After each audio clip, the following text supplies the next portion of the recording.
When I went through the list, they need to live in the neighborhood. So there are pros and cons, but our system is flexible enough to allow for all of these kinds of voices to be heard. But you can imagine if a petition is done through the aegis of the neighborhood association, and it's presented as part of the report, the formal report that goes in, it would carry a lot more weight. You're not precluded from attaching your petition, but it bears more weight, if you will, if it's funneled through the neighborhood association that is assigned to deal with that particular task. You see what I mean? If you were to attach it, if the president were to attach her petition to her report that goes in, it carries more weight on what the neighborhood did. Good morning, and let me add my thanks to all of you all for coming. I have two questions. One, Mayor Kincaid, I addressed this with you a little bit last night, but you all have spoken very eloquently about how neighborhoods address their own issues. But do you ever use this structure for neighborhoods to address citywide issues? Commenting on budgets, or we had a big issue of tearing down public housing recently, and so is that used not to address neighborhood issues, but larger issues? Truthfully, that probably emanates better from the CAB, the Citizens Advisory Board that's made up of the 23 community presidents. But if there's an issue, most of the time, and being perfectly candid, most of the issues that emanate out of a neighborhood association are more pedestrian to that neighborhood. And there's issues because the council has the responsibility for the global view. But if there's a global view that affects me in my neighborhood, I'm not sure that a neighborhood's comment on general budgeting has much effect, because the mayor has to, in Birmingham, the mayor has to recommend the budget and the council has to approve it. I'm not sure that, really, I'm not sure that it's the council, it's the neighborhood's responsibility to deal with global issues. If they were to deal with their pedestrian issues in their neighborhoods, and that happens 99 times, it's a pretty strong message to the council, especially if there's unanimity in what's being done in particular neighborhoods. If it's garbage pickup or police protection or libraries or whatever, if enough of those neighborhoods do it, then you have to deal with it. Street paving.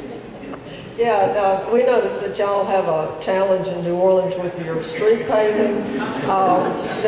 We've kind of had our teeth rattled out, and it's been, and we understand why the streets are the way they are, because we do have a different topography and we're not built on the same kind of land. We actually have a lot of rock to build on instead of, I guess, swamp land. But that's an issue that can go across all neighborhood associations. Issues that touch everyone.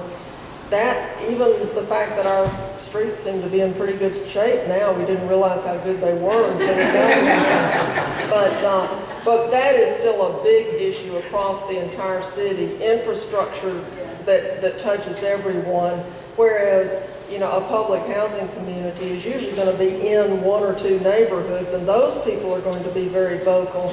But the people who live across town, Birmingham takes up about 150 square miles. The people who are over on the other side of town, they don't care what you do with your public housing because it doesn't affect them. So, but street paving, infrastructure, sidewalks, lighting, security, all those kind of things kind of touch all of us. And those are issues that would be global.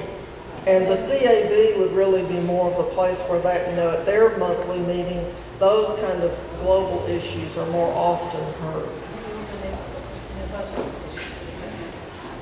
Well, yeah, and there are some budget issues that affect neighborhoods, and mostly it's put money in the budget to fix the problem that I've got, which is usually infrastructure and street paving, sewers, things like that.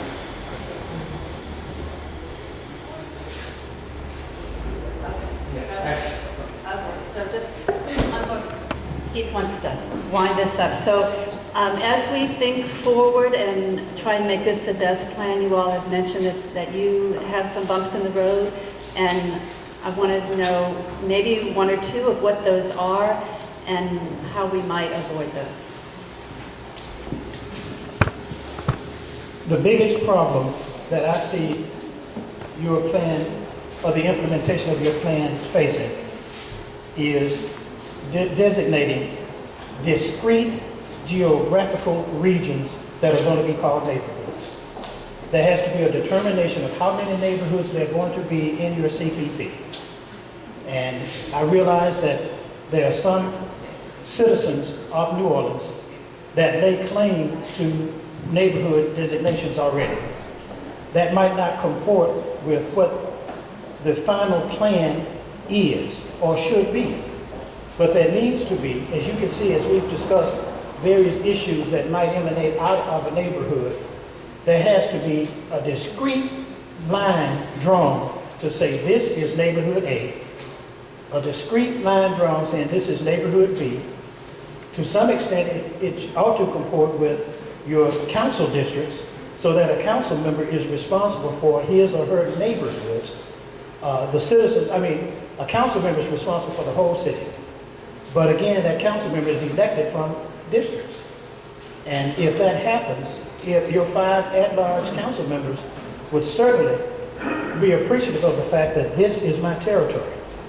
And the neighborhoods in my territory then come forward. So as I see it, the greatest problem facing you now is the designation of discrete areas that you're going to call neighborhoods.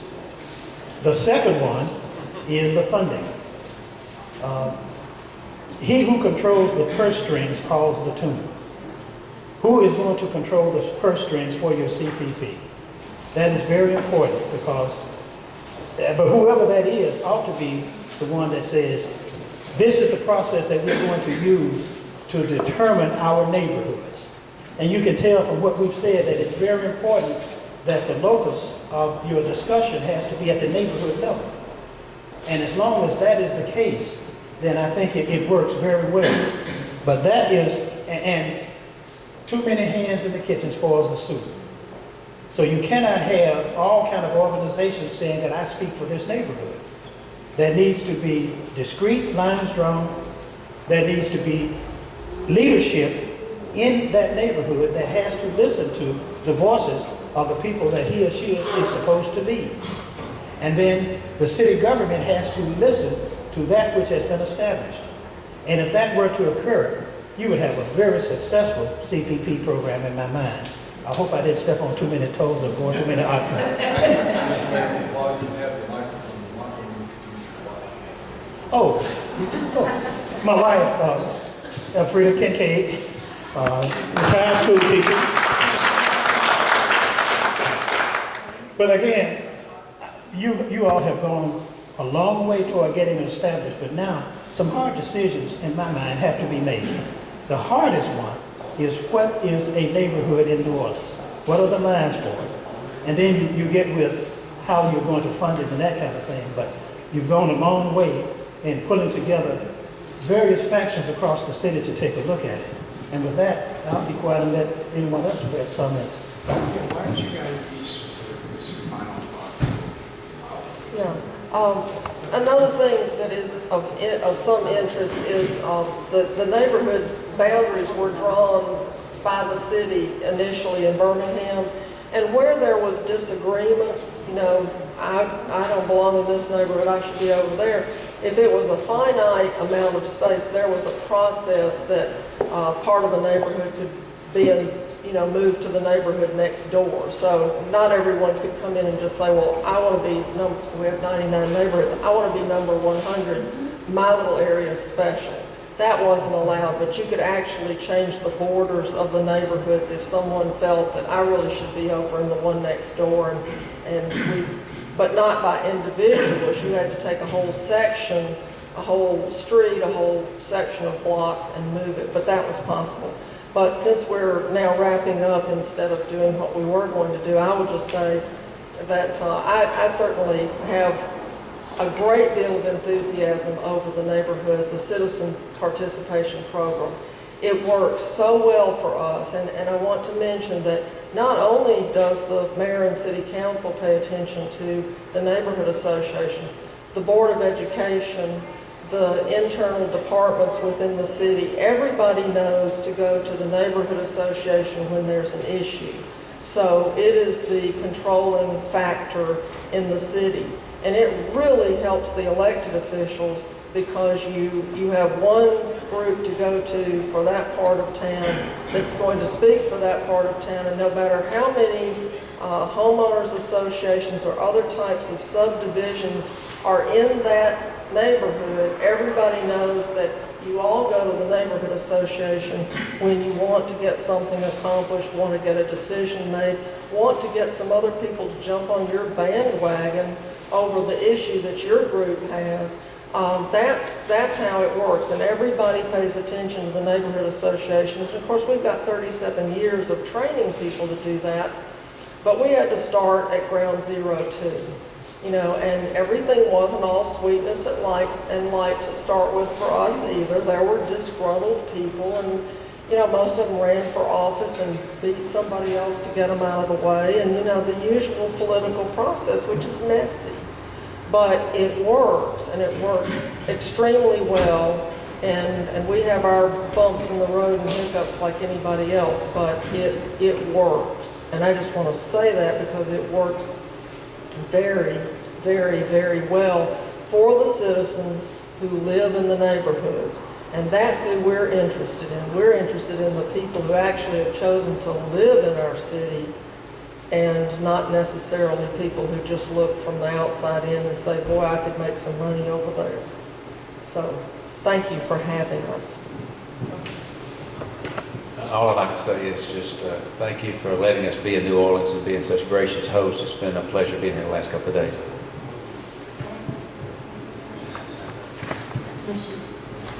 Yes, many, many thanks. We've met some wonderful people here, including some people here who we also met last night, some today for the first time. We've had a wonderful experience. I'm so impressed with your vibrancy here, the level of interest in your neighborhoods. I mean, that's what I'm passionate about, and obviously you are too, and I think that's just terrific, and you're going to try and take it to the next level, which is even more terrific.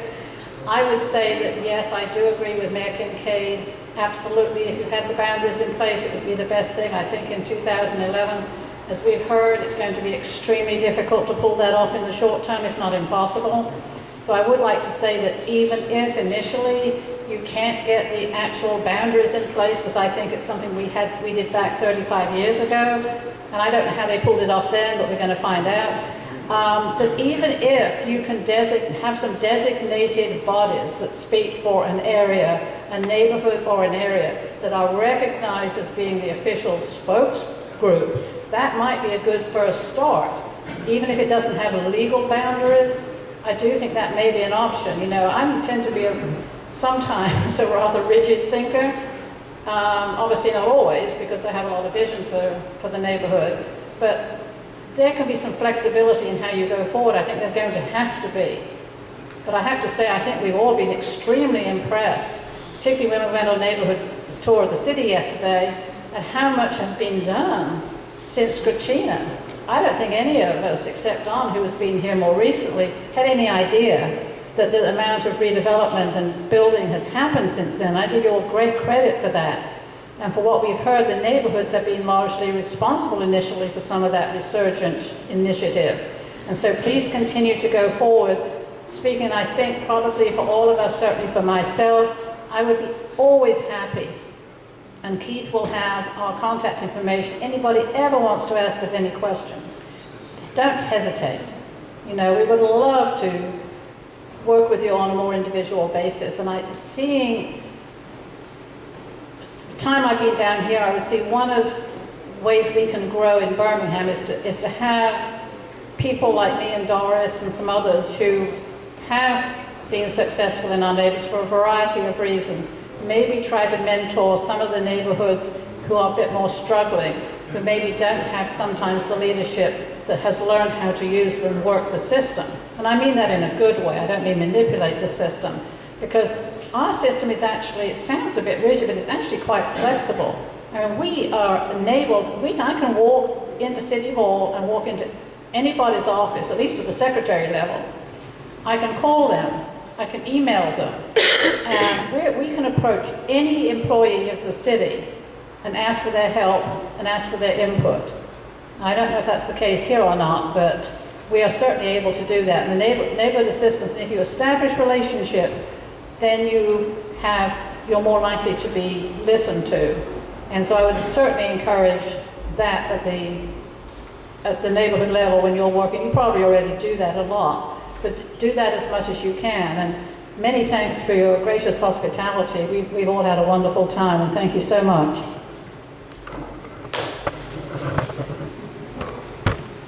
Thank you, Allison. I'll be 60 the middle of the week, and it's tough sitting in some of these chairs, and I like to get up and move around. And I move around a lot in Birmingham, and I have a lot of nicknames, and one I was given this past week by the mayor is Tinkerbell. And I told him when he said it, I said, Mr. Mayor, we gotta have a talk, and he meant it good. I mean, because I'm over here and I'm over there, and I'm doing all sorts of things, and I kind of flutter around like Tinkerbell and take care of things. But ma'am, and I'm sorry I don't know your name, but our association goes back a long time between our two cities. And Judy and I used to go to New York a lot. And Judy and I made a conscientious decision after Katrina that we would cut our trips going to New York some, and we would come to New Orleans as often as possible. Y'all are very much a part of us. And I know Mayor Kincaid and myself, we certainly remember 5 or 6 years ago when those storms came through. We took in a lot of your people. We now have some of your people still. We hired them. I know there was one lady that was introduced to the mayor. We had set up this one-stop shop in our Boutwell Auditorium. We had computers and telephones and everything wired in like 24 hours to be able to receive the people from New Orleans. And there was a lady identified to the mayor as someone in education. And I mean, we didn't coerce this lady. She said, I'm not going back there. And the mayor said, well, you're going to need a job. And he walked her across the park to the Board of Education, and they hired her. There was a gentleman that was with your transit system, and he said, I'm not going back. He now works for our transit system. 6 years later, he's still there and a valuable asset to our community. Those things, those things that happened 5 or 6 years ago, we've all benefited. And we, as a group, have been amazed at the things that y'all have overcome. I don't think there's been a day, I know there's not been a day that I've walked in my office and not seen things from other cities around the country. The mayor, well, I got a phone call from a police officer, and it was a 911 operator, and she said, Don, Officer so-and-so wants to talk to you. There are Port Authority police officers out at the Flying J, which is truck stop, and there's a bunch of buses out there. Well, by the time I got there, there were 77 buses and several hundred Port of Authority police officers, 13 of them being women. They wanted the place to have some downtime. I called the mayor, I said, Mayor, what do I do? He said, get them to the fairgrounds. We took them to the fairgrounds, they parked their buses, and in a matter of hours, we set up picnic tables, we got food, we had a picnic. Mrs. Kincaid, the best traffic director